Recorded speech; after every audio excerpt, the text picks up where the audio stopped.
तो कैसे हैं आप लोग? उम्मीद करते हैं अच्छे होंगे। आज की इस डेट में हम लोग पढ़ेंगे कि महत्तम समावर्तक किस तरीके से ज्ञात किया जाता है। टोटल दो विधि होती है, गुणनखंड विधि और दूसरा होता है भाग विधि। तो सबसे पहले हम लोग बारी बारी से सीखेंगे। सबसे पहले हम लोग सीखेंगे गुणनखंड विधि, फिर सीखेंगे हम लोग भाग विधि। ठीक है, तो यहाँ हेडिंग है हमारी गुणनखंड विधि द्वारा गुणनखंड विधि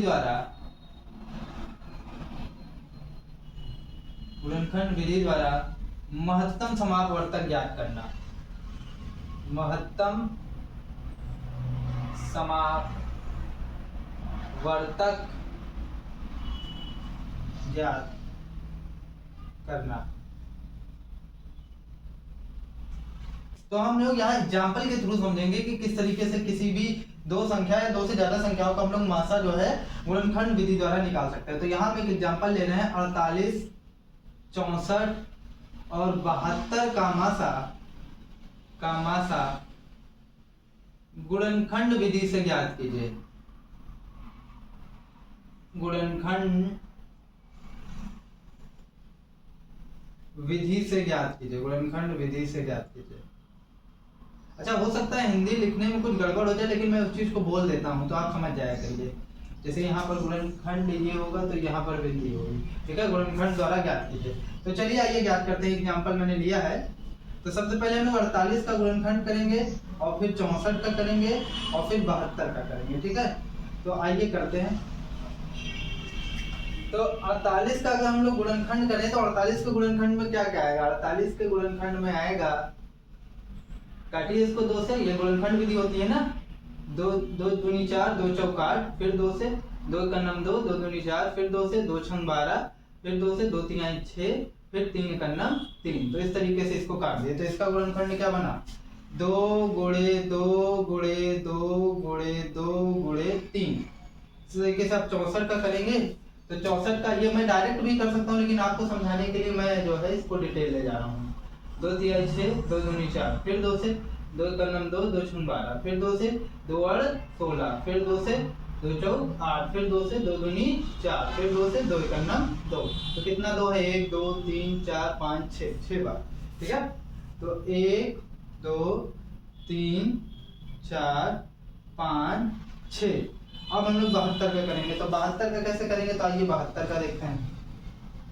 तो 72 का होगा 2 3 6, 2 छंग 12, फिर 2 से 2 का नम 2, 2 और 16, फिर 2 से 2 9 18, फिर 3 का 9, फिर 3 का नम 3। ठीक है, तो ये आपका हो गया 72 का 2 गुणे 2 गुणे 2 गुणे 3 गुणे 3। ठीक है, तो अब आपको मासा निकालना है। तो मासा निकालने के लिए याद करिए, मासा का नाम क्या है? महत्तम समापवर्तक है। मतलब क्या होता है कि महत्तम होना चाहिए, समान भी होना चाहिए, अपवर्त होना चाहिए, गुणज होना चाहिए। तो तीनों में लेना है, तो तीनों का महत्तम समापवर्तक क्या होगा?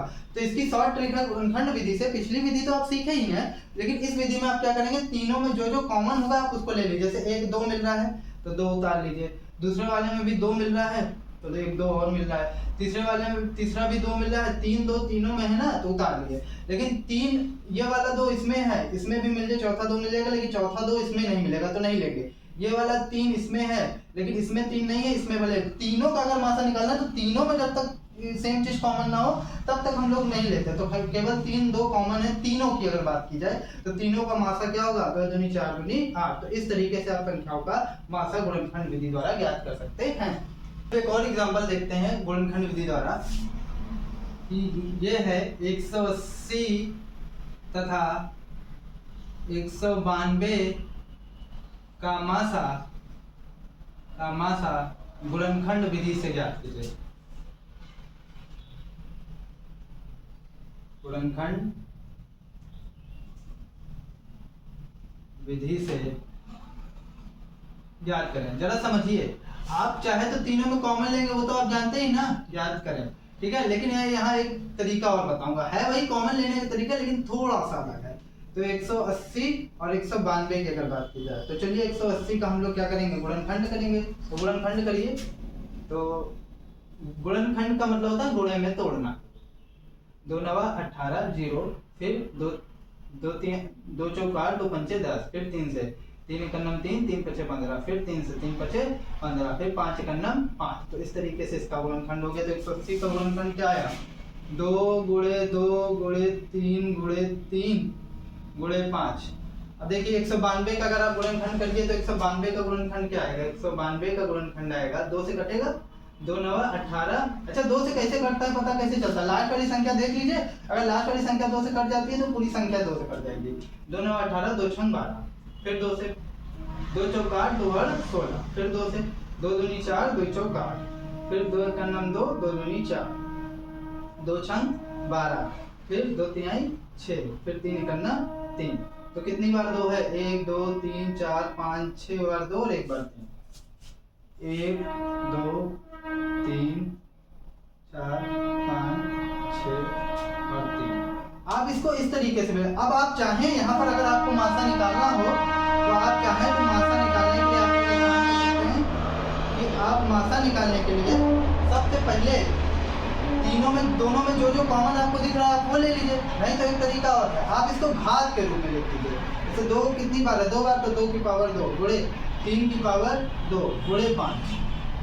फिर देखिए यहाँ पर भी क्या हो जाएगा? 2 की पावर 6 इंटू 3। अब देखिए, अब जो न्यूनतम घात जो दोनों में मिले वो ले लीजिए। न्यूनतम मासा निकालने के लिए कभी भी न्यूनतम घात लेनी चाहिए, ठीक है। अब एक बात ध्यान, अगर आपको ये बड़ा लफड़ा लग रहा है कि ये कैसे है, तो आप वही पुराने नियम जो सीधे सीधे जो जिसमें मिले वो आप ले सकते हैं। लेकिन अगर न्यूनतम घात से आपको निकालना है तो आप 2 की पावर 2 ले पाएंगे, 2 की पावर 2 ले पाएंगे और एक 3 ले पाएंगे, क्योंकि न्यूनतम घात 2 की पावर 2 है, 3 है। और 5 ले ही नहीं सकते क्योंकि 5 इसमें है ही नहीं। तो इसका मासा क्या हो जाएगा?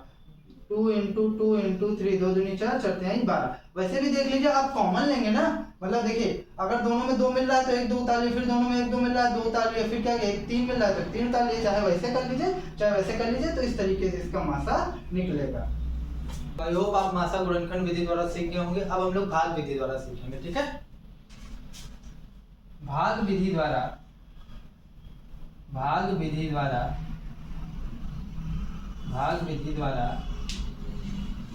मासा ज्ञात करना या महत्तम समापवर्तक ज्ञात करना।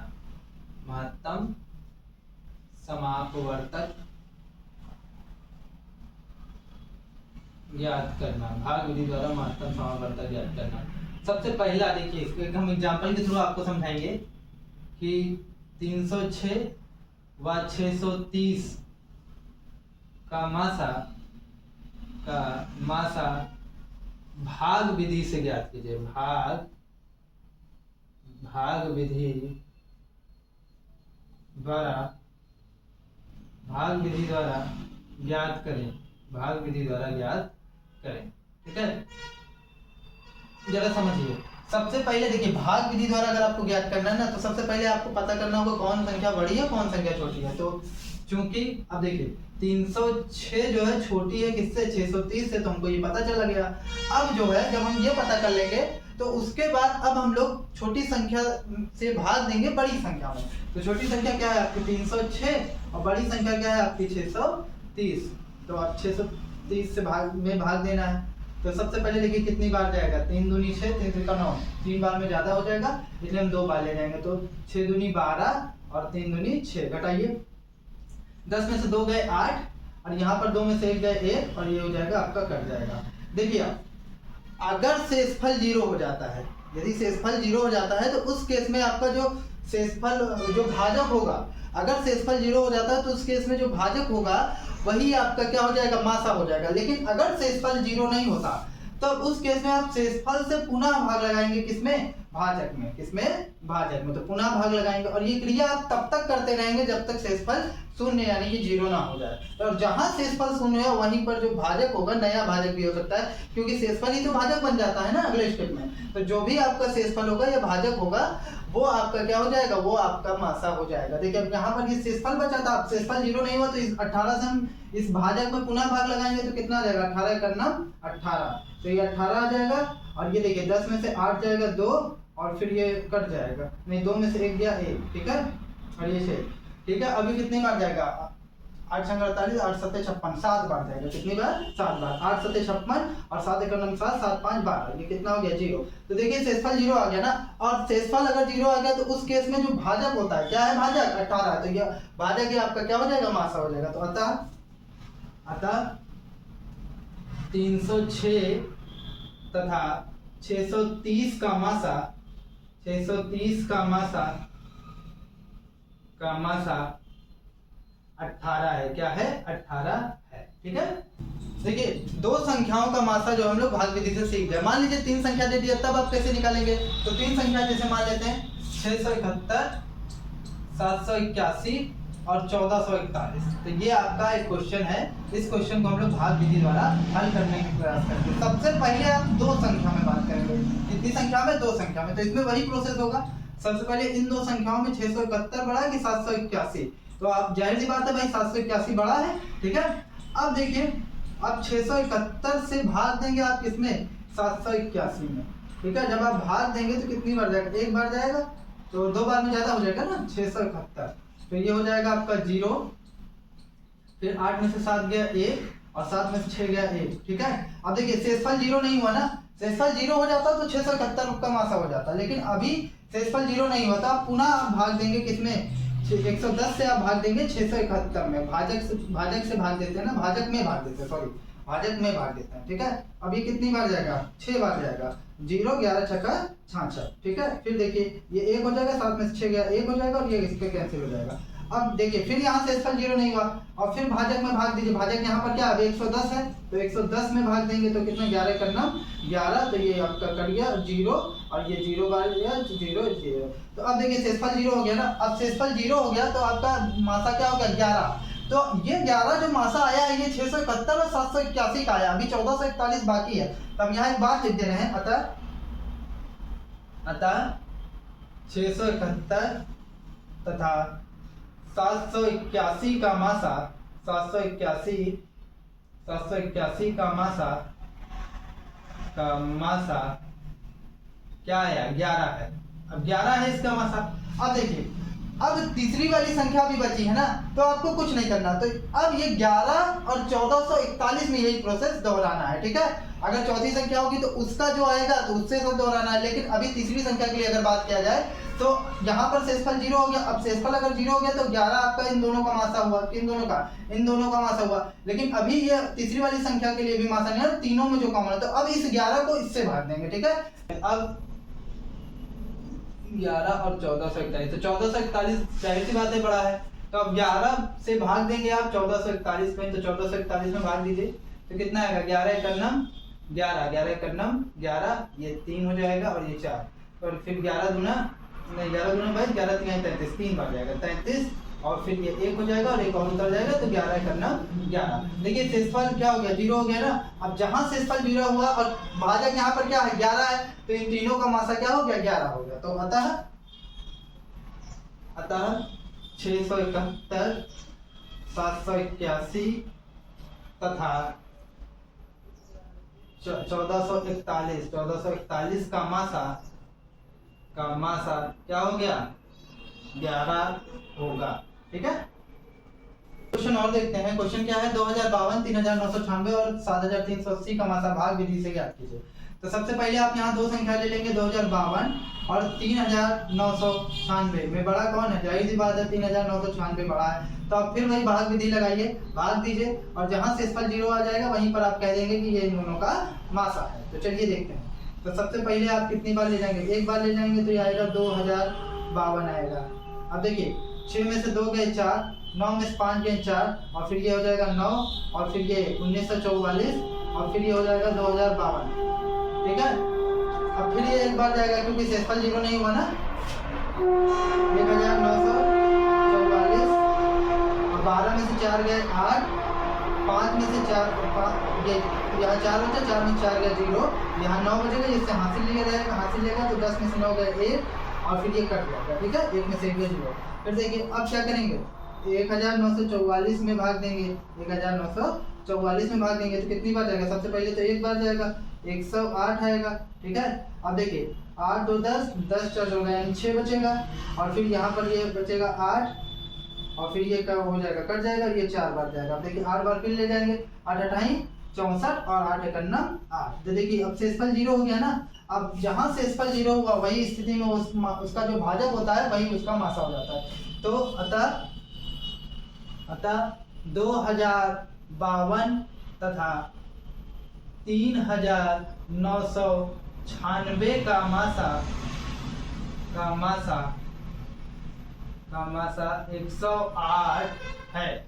तो अभी ज्यादा कुछ मत होइए, अभी सिर्फ इन दोनों का निकला, अभी हमको इसका भी निकालना। तो हम बताए थे ना पीछे कि अब इसका जो आपका भाजक है, ये लास्ट वाला जो भाजक है जहां शेषफल 0 आया उसके साथ लेके लास्ट वाले को आप भाग देंगे। अब 108 से भाग देंगे किसमें, 7380 में। तो 7380 में चलिए भाग देते हैं। तो अब 108 से भाग देंगे हम लोग किसमें, 7380 में। तो चलिए देखते हैं कितनी बार जाएगा। अगर मैं इसको 2 बार ले, 3 बार, 3 और 24 कम है, 4 बार, 4 एकन्नम 4, 5 बार, 6 बार, 7 बार, 7 बार ज़्यादा हो जाएगा, 6 बार जाएगा। देखिए ये हो जाएगा 8 छंग 48 और 6 एकन्नम 6, ठीक है। और देखिए 8 में से 8 गए 0, और देखिए यहाँ 13 बचा, 13 में से 4 के कितना, 9 4 13, 9 हो जाता है, ठीक है। अब फिर 7 में से, और ये कट जाएगा आपका, फिर ये 0 हो जाएगा, फिर यहाँ पर आप 900 कितनी बार जाएगा, अगर 900 अभी ये इससे छोटा नहीं हुआ है ना, तो आप भाग की क्रिया कम बंद करते हैं जब शेषफल भाजक से छोटा हो जाए या शून्य हो जाए। तो अभी छोटा नहीं हुआ है ना, तो अभी भी आप भाग ले जाएंगे, कितनी बार जाएगा, 9 बार जाएगा। तो 9 और 72, 9 बार ज्यादा हो जाएगा, 8 बार ले जाएंगे, कितनी बार, 8 बार। तो 8 अठाई 64, 8 एकन्नम 8, ठीक है।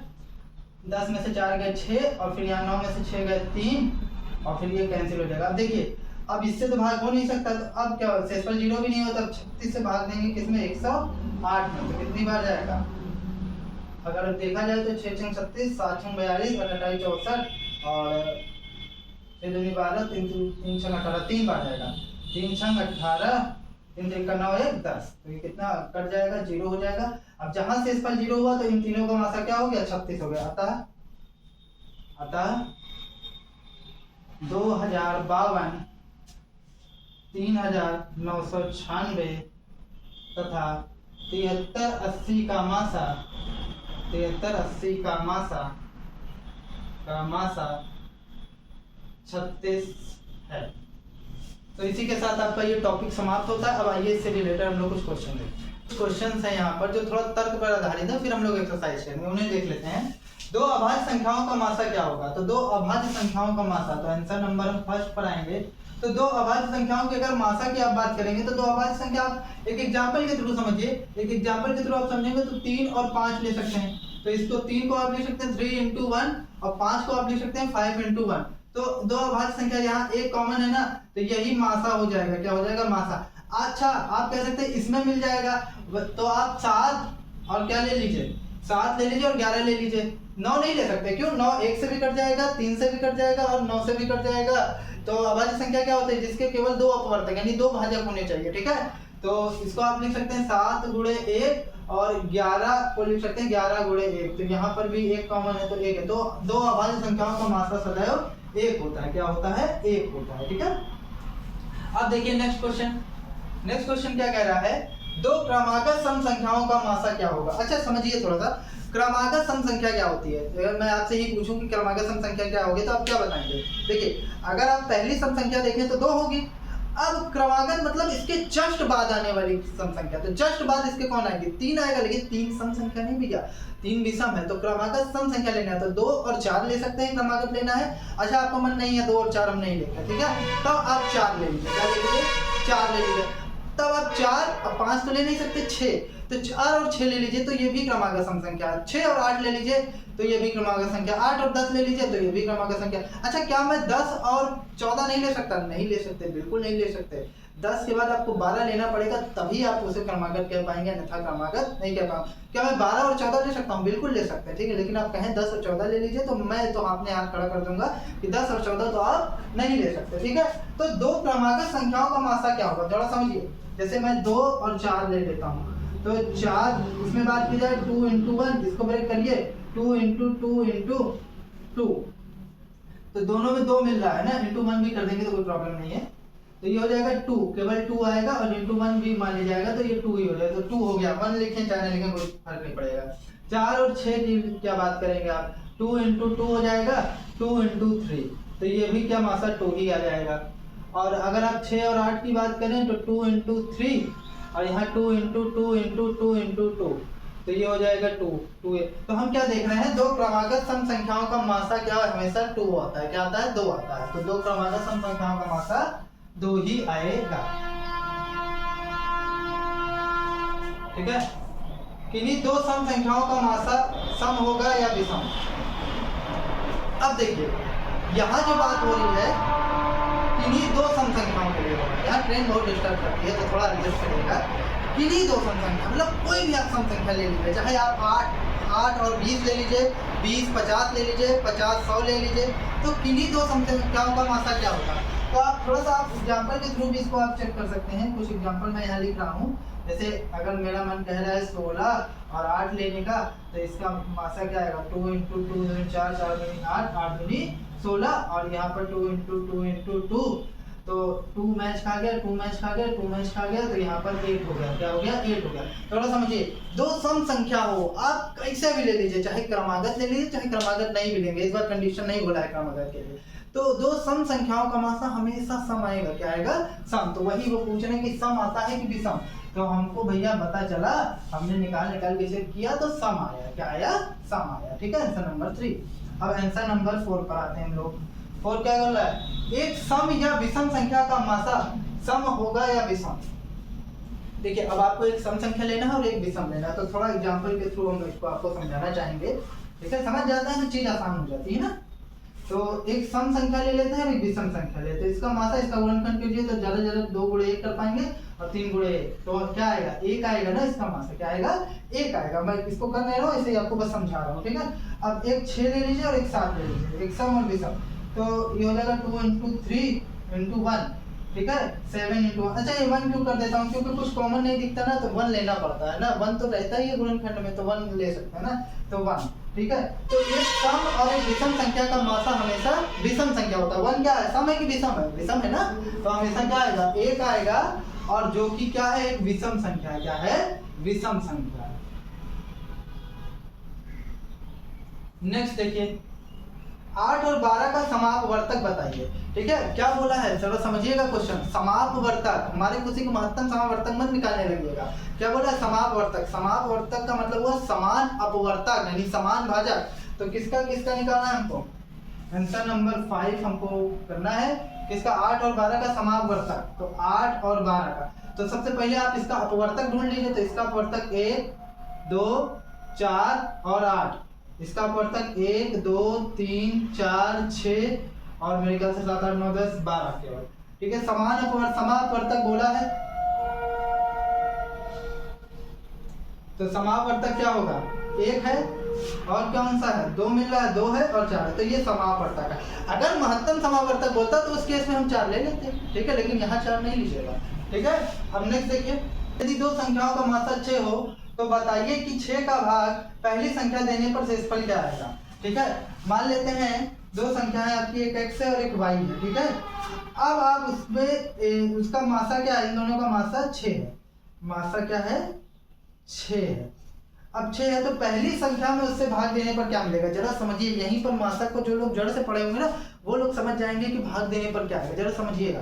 देखिए अगर आप समझे होंगे, मैं छोटे लेवल पर आपको समझाता हूँ। देखिए 4 और 8 का आप मासा निकालिए, तो 4 और 8 का मासा 4 ही होगा, क्योंकि 4 पर। लेकिन देखिए एक बात समझिए, जो मासा होता है ना इन दोनों का गुणनखंड होता है, क्या होता है समान अपवर्तक, यानी समान भाजक होता है कि नहीं, समान अपभाजक। तो ये 4 इसको भी पूर्णतः विभाजित करेगा और इसको भी पूर्णतः विभाजित करेगा। तो यहाँ से प्रेरणा लेकर, यहाँ से इंस्पायर होकर हम ये कह सकते हैं कि अगर किसी दो संख्याओं का मासा 6 है तो वो पहली संख्या से अगर उस संख्या में भाग देंगे तो हमेशा शेषफल 0 आएगा। क्यों 0 आएगा, क्योंकि वो उसका मासा है ना, और मासा से कभी भी भाग दिया जाता है तो उसको पूरी तरह विभाजित करता है। क्यों, समान अपवर्तक, उसका अपवर्तक है ना भैया, उसका भाजक है, नाम से ही क्लियर है। तो शेषफल क्या आएगा 0 आएगा, क्या आएगा शेषफल 0 आएगा।